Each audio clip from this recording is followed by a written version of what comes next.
কিন্তু এটা দিয়ে আমি পারবো? আজকে তো বাড়িতে ভাইও নেই। এখন কি করি বলো তো?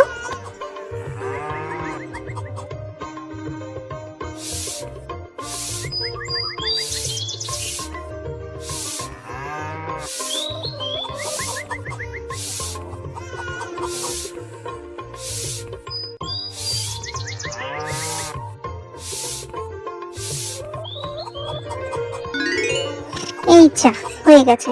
চলো তাড়াতাড়ি ভাইয়ের জন্য এবার ওষুধটা নিয়ে আসি। সুন্দরী, তুই বাড়ি থাকতে পারতিস না? বাড়িতে থাক, আমি একা গিয়ে নিয়ে আসতে পারবো।